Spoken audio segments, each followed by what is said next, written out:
Said you'd twist to Stephen? Yes. Polly. That's bad, that is. Why is that bad? Why would you twist?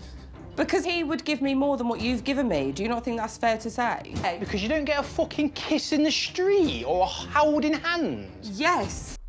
I remember saying the producers are going to keep Hannah on the show, and I felt bad. I think I need to be paid for predicting the future, because I love her.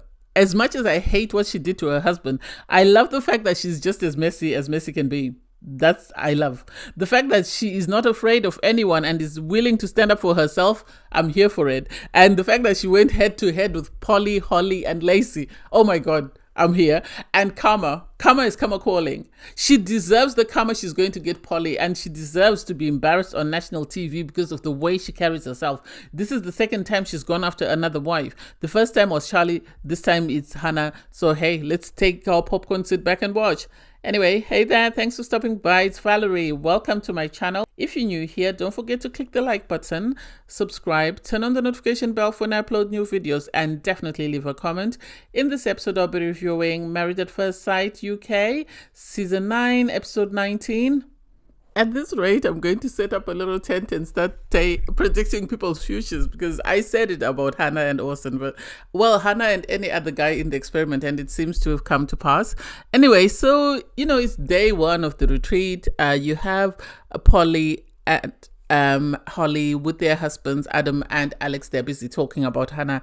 And it's like, can these two women focus on their marriages with their husbands where they're struggling and leave this woman alone? Because this has nothing to do with them. Unless she has come and said, I want your husband, leave her alone. Let her do whatever she's doing and mind your own business. They say, you know, we're going to confront her. And for me, if it walks like a duck, quacks like a duck, looks like a duck, it must be a duck. Because I remember last time when I called out Polly for the way she spoke to Charlie, and someone pulled me up in the comments. Well, now she is after Hannah, and it's like, who are you? Who made you the judge and the jury of the housewives? Anyway, so can you please mind your own business? Anyway, you have Casper and Emma. They're in a very good place. They have been getting along very well. Casper's actually smiling. He makes her a coffee. He's happy to see her, which is cute. You then have, you know, Amy and Luke. They're busy talking, and Amy's sort of saying, you know, since it's a girls' day today, I'm looking forward to getting to know the other wives, because I haven't had a chance to know them, because obviously she's been preoccupied with keeping Hannah entertained because they're sharing a place, and because Hannah's not getting along with everybody else, she can't dump Hannah and go and see the other people. And the husband Luke is actually confirming that. And at that moment, you have Hannah knock on the door with 2 cups of coffee, and she jumps into bed with Amy, and it's like, Hannah, read the room. This is a couple that have just woken up and are having their moment. Allow them to have their moment before you come in and sit down and want to participate in whatever, you know, is going on, and sort of iron out your differences. Before she came in, they were talking about Hannah and Orson, and sort of saying, there seems to be something there, because Hannah, the rumor around the cottages is Hannah's looking for a replacement for Stephen. So because she's looking for a replacement for Stephen, it seems she's set her sights on Orson, because Orson, his marriage is not working and he has moved out. So he's the only other husband outside of Stephen to sort of check out from where his wife is. So when Hannah says, you know, she liked her conversation with Orson, and, you know, there was something there, it's like, Hannah, this is not, you know, Love is Blind. This is not Love Island. This is Married at First Sight. Whoever you're married to is the person you're supposed to be with. If it doesn't work, pack your bags and go home. I don't know why they do this on Married at First Sight UK, whereby you can swap partners. It's not wife swap or husband swap. People should go home once their relationships fail. Anyway, so you then have the guys sort of go for the guys' retreat, and the girls go for the girls' retreat. I'm going to call it for what it is. If someone can throw out a name, then the same name can be thrown out to them. As far as I'm concerned, Polly is a bully. I said I would never say anything derogatory about people I don't know, but she is giving bullish behavior. Walks like a duck, quacks like a duck, looks like a duck, it's a duck.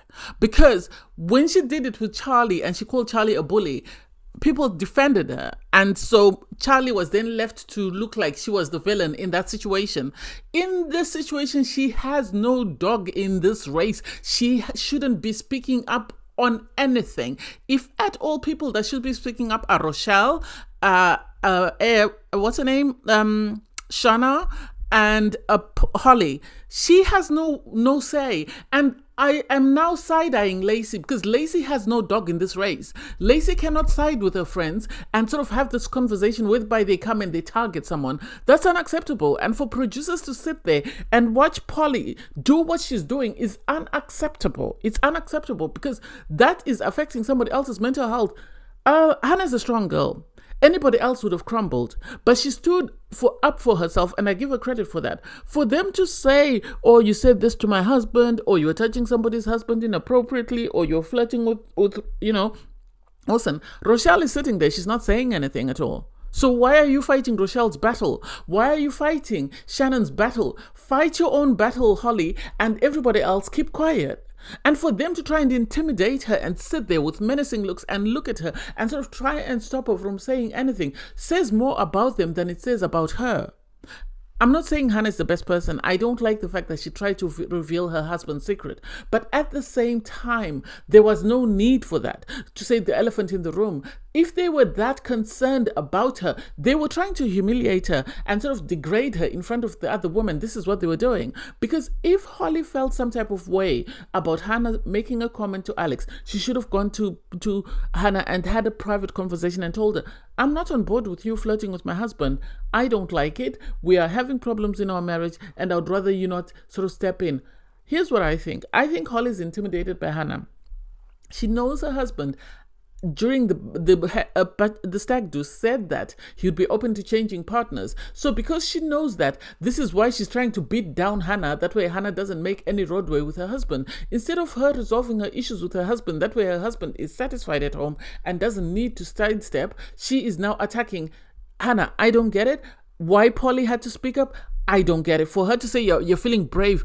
The audacity, madam, the audacity. You're brave enough to sit on national TV and beg a man to sleep with you, and beg a man to hug you, and beg a man to hold your hand, beg a man to kiss you, and you have the audacity to criticize someone else who's trying to stick up for themselves. Make it make sense? I don't get it, and I'm so embarrassed and humiliated for Polly. I don't even know how she cannot see this. I don't know how she cannot see how humiliating she is to herself in begging for attention from someone, and then to come out and have the audacity to call someone out and say, "Oh, you're trying to be brave, you this, that, and that." Please sit down. Lacey, I've really liked her and her husband, and she needs to take several seats and mind her business. It's not friendship at first sight, it's married at first sight. She needs to focus on her husband and leave this poor girl alone. For Sharon, I think she needs to be smart, because if these people can pounce on Hannah like that, what will they do to her tomorrow? You see people for who they are. Don't see people for what you want them to be. It's okay today you're all in cahoots because they're trying to attack Hannah. What happens when they're finished attacking Hannah? They're coming after you. So be careful with the snake you pat with others, because that same snake might come and bite you. I've never heard of that, but hey, if it makes sense, it is what it is. I give credit to Rochelle and to Emma in particular, because Emma said, "This is unacceptable. You were all attacking her. You were in attack mode, and you shouldn't have done that. You should have had a proper conversation." You could see some of the wives were uncomfortable. People like Sasha, people like Christina, they don't like confrontation, so you could see they were very uncomfortable. And Rochelle said, if that were me, I would have walked out. I'm surprised she sat there for that long, because I would have walked out sooner rather than later. And so for them not to see anything wrong in their behavior, I don't get it. And then for Holly to say, "I'm going to go out and speak to her," and go there and try and berate her like she's speaking to her child. This is the problem she had with her husband, because he told her, "You speak to me like a child. I don't want you to speak to me like a child." She should have sat down and said, "Okay, my husband said this. Can you explain yourself?" And then waited for her to explain herself, not to come back and say, "Oh, I've told her everything I needed to say." That's not going to stop that man from leaving you. If he wants to leave you for her, he's going to leave you for her, honey. And it's going to be humiliating after you made a jackass of yourself on national TV. I love Nate. Given his opposite end of the spectrum from Jordan last season, I love him. Because the guys are sitting and having a conversation, and they're sort of asking him, "Have you had any problems with Lacey?" And initially, how are things going with Lacey? He said they're okay. We're doing amazing. There's no problems. And then you have Kieran say, "Are you sure there's been no problems at all?" He said, "Well, every time I've had a problem, I've spoken to her. She's listened to me, and we've resolved it." And it's like he doesn't want people in his marriage. He's not here for the drama. He's here to find himself a wife. And if he finds himself a wife and is happy, he's going home. He doesn't have time for this nonsense. And so there was nothing else they could do. He couldn't give them, any tools for them to sort of come back at him with. And I wish his wife had taken a page out of his book and minded her own business instead of involving herself in that mess with those two mean girls. Anyway, then the conversation turns to Stephen. Stephen is asked, how are things going? Do you see things working? And he's going, she's been very disrespectful. She said she wanted to stay and make things work, and she hasn't done anything. I've heard the things she's done with Orson and also with Ryan. But anyway, Ryan is nothing that you've done per se. It's more her. And it's like, please. You're just here for the free holiday. If you know that you're done and you say you're done, why didn't you pack your bags last night and go home instead of looking for a different cottage to sleep in? You could have easily gone home.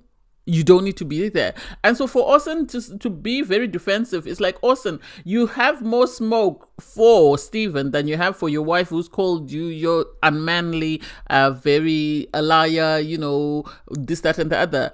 And yet you have more smoke for Stephen. Is it because Stephen is a man and you don't want to be seen as trying to intimidate a woman?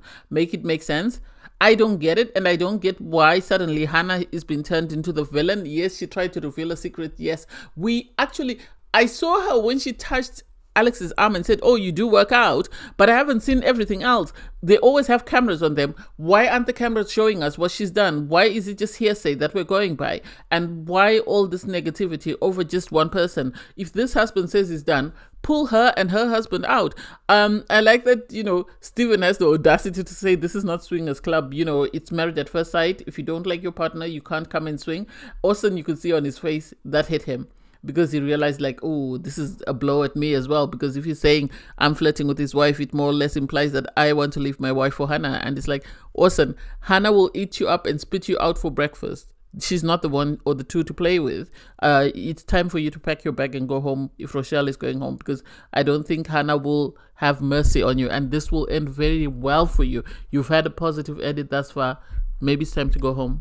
Oh my God, Casper would be so proud of his wife. I wish he could actually see her, how she's played mediator for this toxic mess, because I think the thing is, Amy can only do so much. Amy is the one who's been been left holding the baby, more or less. So she needs a break. And with Sasha and Christina, they have no leg to stand on. They can't fight those three women if they are in attack mode.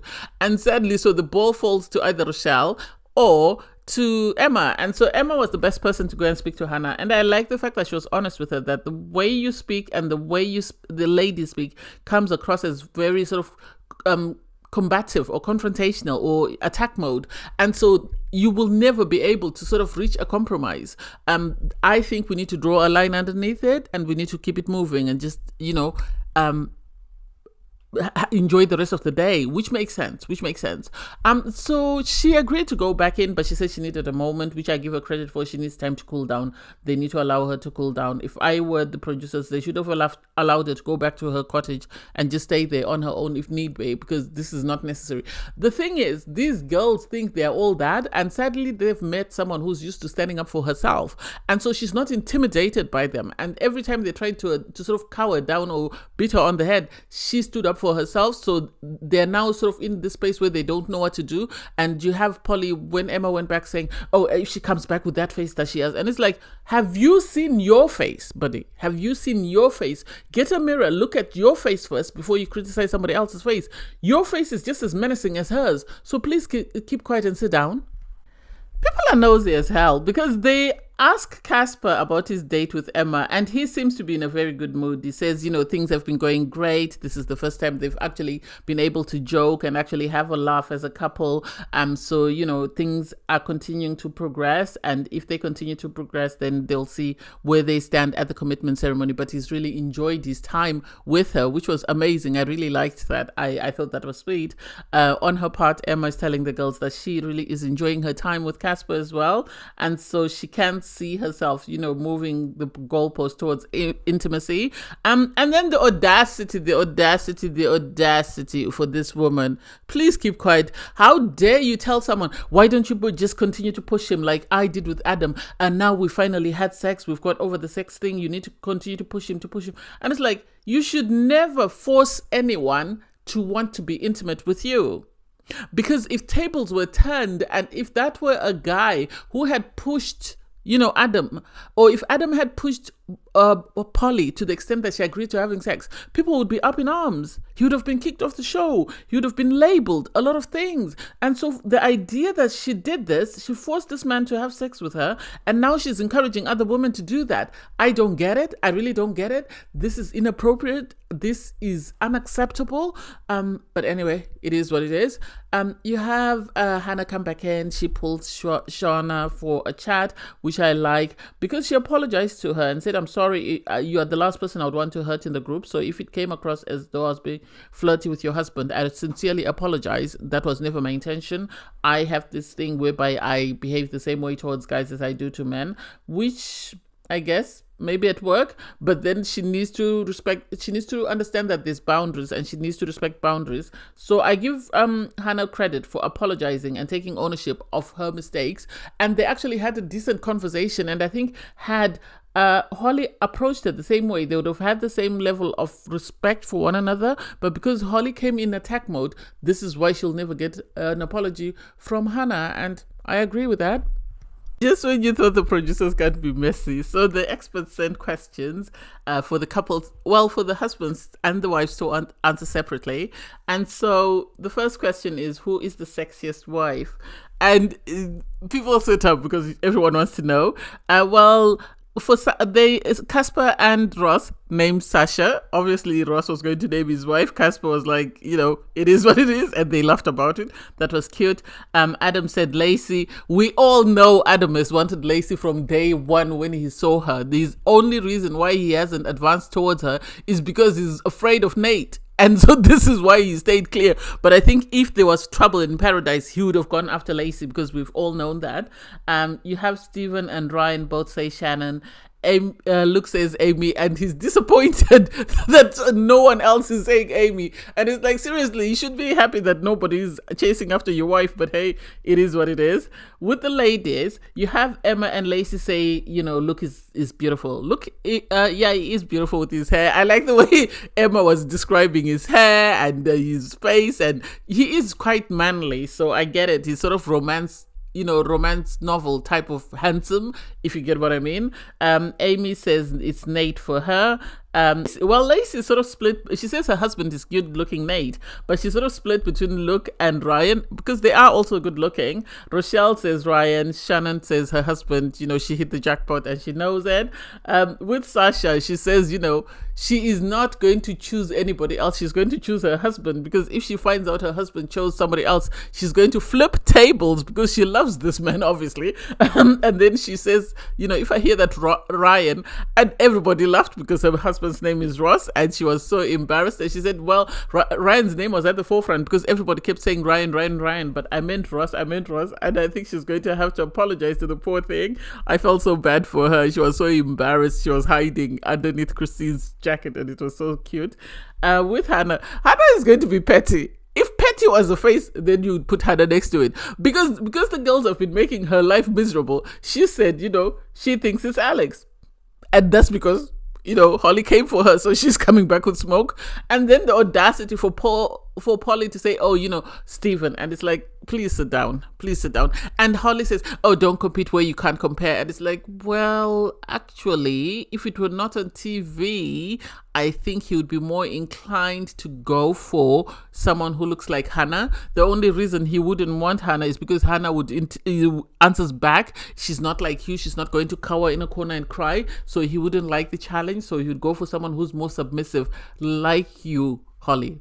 That's how you'd only win him. But otherwise, he's most likely would be interested in Hannah if he had the opportunity to choose between the two of you.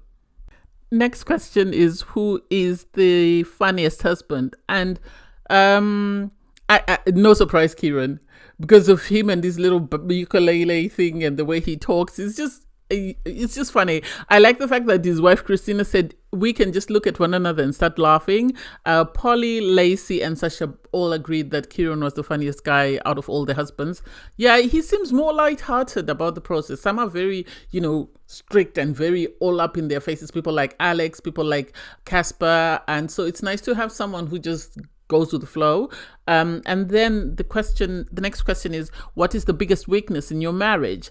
And Orson is the first one. He says respect and trust are lost. So once that's done, it's a good night. And it's like, I don't get Orson and Stephen. They're constantly saying that their marriages are done, but they're still in the process. What are you still doing in the process? If you know your marriages are done, pack your bags and go home. You don't need to stay. What are you staying for? Are you staying to write leave on the commitment ceremony, or are you staying because you want to wife swap? Which is it? You have Casper. He's is no initial spark, because he believes that with an initial spark, if it had been there, then they would have been able to get over most of the hurdles that they've come across. And it's like, well, but it just look to your left. You have Stephen. He actually went as far as have sex with Hannah, and look at where they are. So initial spark is not always all it's made out to be. With Adam, he says it's no PDA and expressing feelings, and it's like, with the right person, you will do it. This is not the person for you. You don't need to be forced to do something you're not comfortable with. With the right person, you will be. There's always this saying that I've heard, that a man will do and say anything for the woman he loves, or for the one. So she might not be the one for you, so it's okay. Keep it moving. Move on to the next one. So with the which husband is making the least effort or the most effort, Hannah lifts her hand up and says, we can just collectively say Stephen. And you have the audacity from Polly to say, no, we can't just tag team him, because, we have to look at it from both sides. And it's like, madam, this is not your dog in the race. Sit down. Polly has a problem, which she will need to address once she leaves the show. She has this tendency whereby she listens to the side that she hears. The first person to report to her is the first person she believes, and she will never listen to anything else. She did the same thing with Charlie and Eve, and she's doing the same thing now, because she's saying, I'm Team Stephen. Because Sasha says, outside of Stephen, there's no one else for me to say. And she's, oh, well, I'm Team Stephen. And Hannah says, I've made an effort every single day to try and open communication, because Christina said to her, maybe the two of you need to sit down and have a conversation. And she says, I've made an effort every single day. Amy is my witness. And Amy says, yeah, he does owe you a conversation. And then you have Miss High and Mighty. Oh, well, I believe Stephen. I will always be Team Stephen. And it's like, you are not there with Polly and Amy. They're more or less a throuple, because Luke is having to bear with his wife, having to look after somebody else. So Amy knows more about what Hannah's been doing as compared to what you're hearing secondhand from Stephen. After effect. It's not like you're there with him all the time. You're hearing here and there when you come across him. Whereas Amy is actually living with this woman. Amy is actually in this relationship with this woman, because she's encouraging her, she's supporting her, she's consoling her. So for you to have the audacity to say, I'm Team Stephen. Oh, please sit down and keep quiet. Polly has met her match. Polly has met her match, and I'm here for it. I'm going to predict this. I feel the producers are going to keep Hannah till the very end. Even if it means coupling her up with Orson, or bringing in somebody else, or making things work with her husband. At the moment, they're going to keep her at the end till the end, because I love her. She's always on smoke, and she's always on ready. Anyway, so the next question is, so who in the group is least genuine? You have, Polly chime in, well, I feel like it's Hannah because of everything that's been happening. And it's like, okay, Hannah said, okay, come for me. Don't come for me until I come for you, or until I send for you. So, she returned the favor and said, for me, it's Polly. And Polly was gagged. She couldn't even say anything. Her jaw hit the floor because she couldn't say anything. What can she say to that? Because you came for her first. It's not like she came for you first. So sit down and bear with it. If you're going to be a bully, if you're going to come and sort of big up yourself and bring your chest out, then be ready for somebody else coming to do the same. I love it. Anyway, you have Emma say she questions Austin's authenticity. And I think I get where the ladies are coming from, in the sense that on the couch, he says, there are character traits that he likes in his wife, that he wants to work on. He really wants a chance to sort of grow and develop their marriage. And yet yes, Rochelle was wrong for calling him out. Yes, she was wrong for the way she spoke to him. But he walked out and then he went and he was flirting with another wife. So are you here because you want to get married? Or are you here because you want clout? Or are you here to find the one, and it doesn't matter who the one is, whether it's somebody you're married to or somebody you're not married to? You also have Shannon and Christina agreeing with that. And this was good for Rochelle. You know, she was happy that people can actually see where she's coming from. Next question is, what one thing do you wish you had in your marriage that you admire in another couple? Let's go. I think the girls are realizing that Hannah just DGAF or something like that. Anyway, so she says she just wants a husband that likes her. That's all she's after. With Polly, she says she admires Nate and Lacey because Nate is always giving PDA and is not afraid to sort of voice his affection and his adoration for his wife. She wishes she had that. And it's like, well, because he likes his wife. That's it. He likes his wife. Find you a husband that likes you and he will do the same for you. Don't force someone to like you. Lacey says Ross and Sasha, the way they look at each other and the way they bring out the best in each other. I totally agree with that. She really touched me when she bought that book on sign language. She really touched my heart because it showed that she listens and she cares and she really wants the best for her relationship. Shannon says she admires the Kieran and Christina because of how their radiance and how they light up the room. They're in a little world of their own and I love that for them. So next question is, if you could stick or twist with your current partner, would you stick or would you twist? So the people that decided not to twist are Alex, Adam, Casper, Stephen, and Kieran. Stephen said even though he's got problems in his marriage, everybody else seems to be doing amazingly well, so he doesn't want to sort of interfere with that. And you could see Orson wasn't happy with that because I think Orson is already looking at his next step. He's already looking at sort of coupling up with Hannah, whereas Hannah is chasing Alex. And it's like, oh my God, Alex is not a stupid man. Alex decided to stick with his wife because he's already made a mistake of saying he would twist during the bachelor party. So he's not going to repeat that mistake twice. Kieran said he feels he's the man who's better equipped to deal with Christina, so he would stick with his wife. And it's like, yeah, it makes sense. Casper, obviously, because things are going great, he wants to stick with his wife to see it to the end. With the ladies, the no's were Christina said, no one can look after her or be better for her than Kieran, so she's happy with him. Lacey is happy with Nate. He has been amazing for her. It should be a fool to twist. Shannon is happy with Luke. Sasha is happy. She's already said she loves her husband. And then Holly said, despite the issues they have in their marriages, the challenges, the ups and the downs, she is happy to stay with Alex. And then the little Rockweiler came in. Oh my God. Hannah is petty. They started something that they're not going to be able to finish. She is going to come out victorious. They're going to cry and leave the experiment for her if they're not careful. Anyway, she says, she would twist to Alex because Alex has been there for her. On paper, he is her type. And it's like, if he's your type, why won't you match with him? So on paper, he's her type and he's been very supportive. So that's why she should go with him. And you could see Holly wasn't happy. And Polly, in an attempt to back up her girl, says, I would twist as well. I would go with Stephen because I feel like he would give me everything that I need. And I like he's got the same values and morals. And I thought, love, go on TikTok. Not even TikTok. Yeah, go on TikTok or Twitter. Hear about this man that you're backing and you're saying all these things about, and then tell me if you still have the same opinion about him. This is why you end up in failed relationships, because your judgment is very poor. Very, very poor. You have very poor values, because if you're allowing yourself to beg a man to sleep with you on national TV, you're allowing yourself to beg a man to hold your hand on national TV, you're allowing yourself to beg a man to kiss you, then your values, I wouldn't want them for even my worst enemy. But that's just me. And I can't wait for Adam when he hears this, because there's going to be smoke. There really is going to be smoke. After he put himself out sleeping with someone he said he couldn't see himself kissing, oh, he's going to be upset. I'm blushing. I don't know whether it's because I'm embarrassed or whether I'm happy or I'm excitable. So everybody goes back to their rooms and you have, Casper and Emma sit down for a conversation. And the girls were telling, Emma, that you need to try and go in for a kiss and see what he'll do, or you need to encourage him to sort of give you a kiss to see if you can move things on, since the two of you are having an amazing week. So, they sat down, they started debriefing about, the guys and girls day and how good or bad it was. And then you could tell I think when she walked in, she should have given him a kiss on the cheek.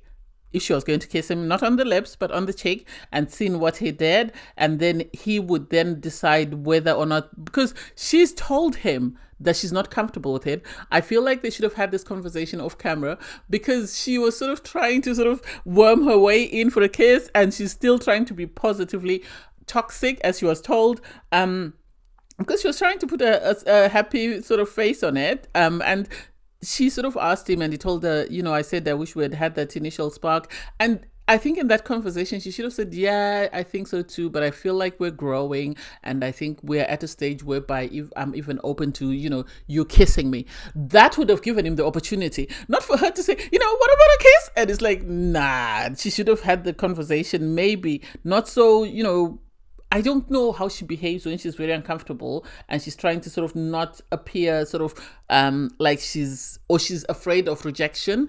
And so her attitude, I think, at times is what puts him off, and is what he's always saying, you need to be vulnerable. He was asked about the snog, and he said he does see a snog on the cards, so I can't wait. Obviously, they're going to do it off camera. I don't think they'll do it on camera. I'm trying not to have my hopes high because of what happened with Tom and his wife last season, so we'll see. I don't think when Luke signed up for Married at First Sight, he knew he would be in a throuple. I don't think so. I think this is a surprise for him, because his wife comes back, but obviously she comes back with Hannah because they're staying in the same cottage. They have a conversation about what happened, and both wives agree that it was attack mode as soon as Hannah sat down. The ladies were out for blood. And so they then have a conversation with Luke, saying the guys did try to speak to Stephen and ask him to sort of have a conversation with Hannah to see if they could mend bridges. And Hannah's like, I'm open. Whenever he's good and ready, I'm open to have a conversation with him, but I'm not going to push him to have a conversation. When he's ready, I'm open. Anyway, let's move on. Let's discuss something else. Then they brought up the story of Polly sort of saying she would twist to Stephen.